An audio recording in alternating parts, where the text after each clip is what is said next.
हमारे सभी YouTube family को बहुत बहुत जय जय श्री सीताराम। देखिए, आज निर्जला एकादशी के शुभ अवसर पर ढेर सारी शुभकामनाएं आप सभी को। और इस निर्जला एकादशी को साधारण एकादशी समझने की गलती मत कीजिएगा, क्योंकि सिर्फ इस एकमात्र एकादशी को रख लेने से जीवन के सारे पाप कट जाते हैं। लेकिन एक बात जरूर समझ लीजिएगा कि पाप कटने का मतलब ये नहीं है कि भगवान ने हमारे को एक ये जादू की छड़ी पकड़ा दी है कि भैया पाप कट जाते हैं कि सारे साल पाप करो और फिर निर्जला एकादशी के दिन जो मतलब व्रत रखकर अपने पाप को काट लो। जीवन भर अगर इसी प्रक्रम में रहे तो भगवान ने प्रकृति के माध्यम से जो ये हमारा पंचभूत से शरीर बनाए, इसी से हमारे को ऐसा करवा देगा कि हम ये व्रत रखने के लायक ही नहीं रहेंगे। तो कोशिश और प्रयास हमारे को ये करना चाहिए कि ये जो व्रत है इसकी इतनी मान्यता है कि जिस व्यक्ति से साल भर के, क्योंकि हर महीने में 2 एकादशियां आती हैं और हर व्यक्ति 2 एकादशियों का व्रत रख नहीं पाता। और ऐसा ही एक कथा महाभारत काल में आती है और इसका उन्होंने उत्तर भी दिया है।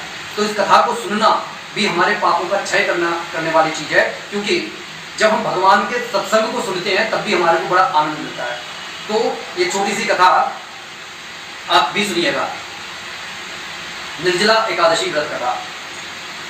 युधिष्ठिर ने कहा, जनार्दन, ज्येष्ठ मास के शुक्ल पक्ष में जो एकादशी पड़ती है कृपया उसका वर्णन कीजिए। भगवान श्री कृष्ण बोले, राजन, इसका वर्णन परम धर्मात्मा सत्यवती नंदन व्यास जी करेंगे, क्योंकि ये संपूर्ण शास्त्रों के तत्वज्ञ और वेद वेदांगों के पारंगत विद्वान हैं। तब वेद व्यास जी कहने लगे, दोनों ही पक्षों की एकादशियों के दिन भोजन ना करें।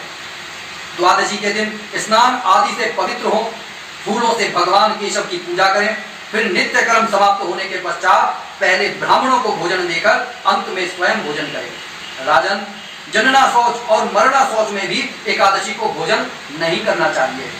यह सुनकर भीमसेन बोले, परम बुद्धिमान पितामह, मेरी उत्तम बात सुनिए। राजा युधिष्ठिर, माता कुंती, द्रौपदी, अर्जुन, नकुल और सहदेव ये एकादशी को कभी भोजन नहीं करते तथा मुझसे भी हमेशा यही कहते हैं कि भीमसेन, तुम भी एकादशी को न खाया करो। किंतु मैं उन लोगों से यही कहता हूं कि मुझसे भूख नहीं सही जाएगी। भीमसेन की बात सुनकर व्यास जी ने कहा, यदि तुम्हें स्वर्ग लोक की प्राप्ति अभीष्ट है और नरक को दूषित समझते हो तो दोनों पक्षों की एकादशियों के दिन भोजन न करना। भीमसेन बोले, महाबुद्धिमान पितामह, मैं आपके सामने सच्ची बात कहता हूँ, एक बार भोजन करके भी मुझसे व्रत नहीं किया जा सकता, फिर उपवास करके तो मैं रह ही कैसे सकता हूँ। मेरे उदर में व्रत नामक अग्नि सदा प्रज्वलित रहती है, अतः जब मैं बहुत अधिक खाता हूँ तभी यह शांत होती है।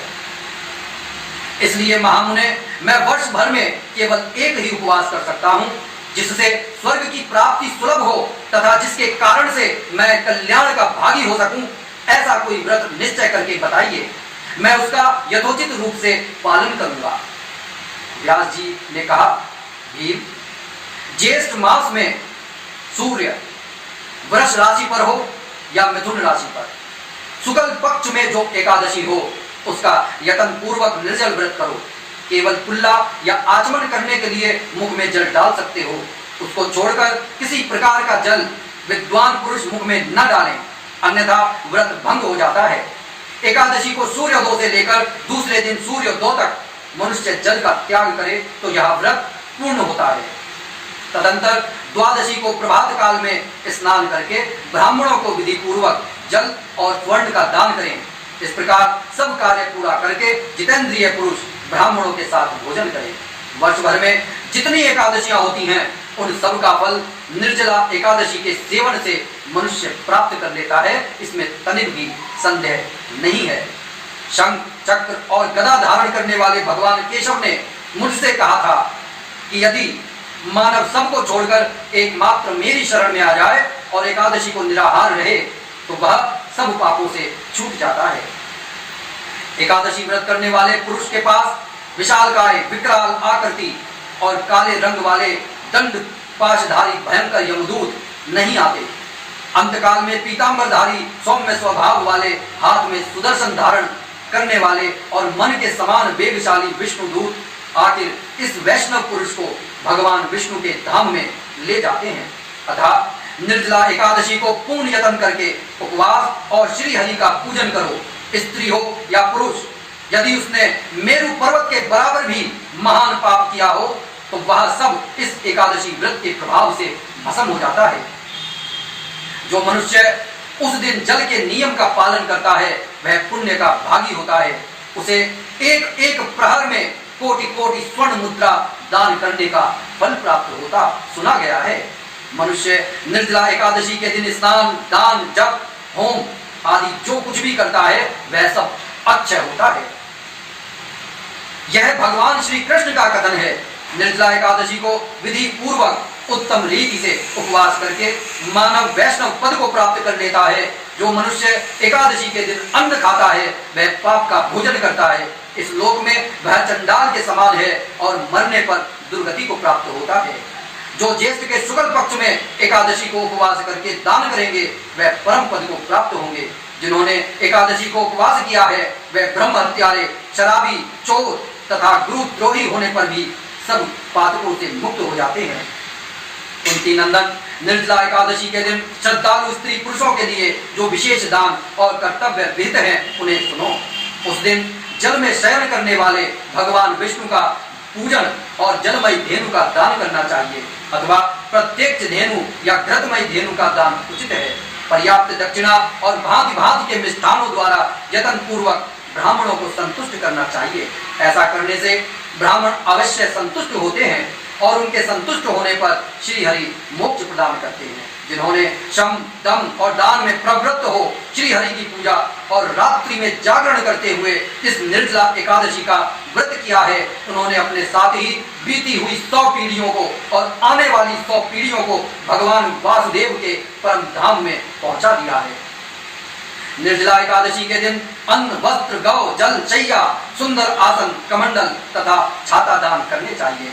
जो श्रेष्ठ तथा सुपात्र ब्राह्मण को जूता दान करता है वह सोने के विमान में बैठकर स्वर्ग लोक में प्रतिष्ठित होता है। जो इस एकादशी की महिमा को भक्ति पूर्वक सुनता है अथवा उसका वर्णन करता है वह स्वर्ग लोक में जाता है। चतुर्दशी युक्त अमावस्या सूर्य ग्रहण के समय श्राद्ध करके मनुष्य जिस फल को प्राप्त करता है वही फल इसके श्रवण से भी प्राप्त होता है।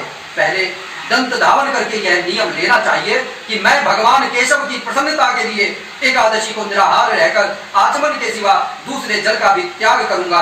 द्वादशी को देवेश्वर भगवान विष्णु का पूजन करना चाहिए। गंध, धूप, पुष्प और सुंदर वस्त्र से विधि पूर्वक पूजन करके जल के घड़े के दान का संकल्प करते हुए निम्नांकित मंत्र का उच्चारण करें। देव देव ऋषिकेश संसाराणवतारक उद्कुंभ प्रदानेन नय माम परमाम गतिम। संसार सागर से तारने वाले हैं देव देव ऋषिकेश, इस जल के घड़े का दान करने से आप मुझे परम गति की प्राप्ति कराइए। भीमसेन ज्येष्ठ मास में शुक्ल पक्ष की जो शुभ एकादशी होती है उसका निर्जल व्रत करना चाहिए। उस दिन श्रेष्ठ ब्राह्मणों को शक्कर के साथ जल के घड़े दान करने चाहिए।